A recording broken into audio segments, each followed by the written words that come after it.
হিমালয়ের কাছাকাছি অবস্থান হওয়ায় মৃদু শৈত্যপ্রবাহে তীব্র শীত অনুভূত হচ্ছে পঞ্চগড় জেলায়। বিশেষ করে উত্তর হিমালয় থেকে বয়ে আসা হিম শীতল ঠান্ডা বাতাস আর ঘন কুয়াশায় বিপাকে পড়েছেন সাধারণ মানুষ। শনিবার সকাল ৯টায় তেঁতুলিয়ায় সর্বনিম্ন তাপমাত্রা ৯.৯ ডিগ্রি সেলসিয়াস তাপমাত্রা রেকর্ড করা হয়েছে।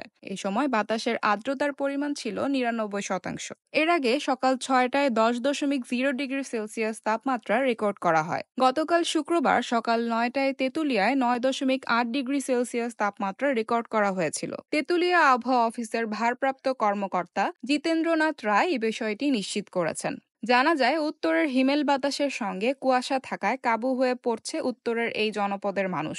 সন্ধ্যার পর থেকে উত্তরের জেলা পঞ্চগড়ে শুরু হয় হিমেল বাতাস আর ঘন কুয়াশা। এতে অনুভূত হতে থাকে কনকনে শীত। দিনভর উত্তরে হিমেল বাতাস থাকায় ছড়াতে পারেনি সূর্যের তীব্রতা।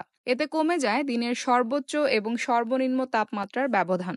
ঘন কুয়াশায় সড়ক মহাসড়কে যানবাহনগুলোকে হেডলাইট জ্বালিয়ে চলাচল করতে দেখা গেছে। কনকনে শীত অনুভূত হওয়ায় কাজে ব্যাঘাত ঘটছে খেটে খাওয়া মানুষের। সকালে ঠান্ডা বাতাসে কাবু হয়ে পড়া মানুষ গরম কাপড় পরে বের হওয়ার পাশাপাশি অনেকেই খড়কুটো জ্বালিয়ে শীত নিবারণের চেষ্টা করছেন। হিমেল বাতাস আর কুয়াশার কারণে স্থবিরতা দেখা দেয় জনজীবনে।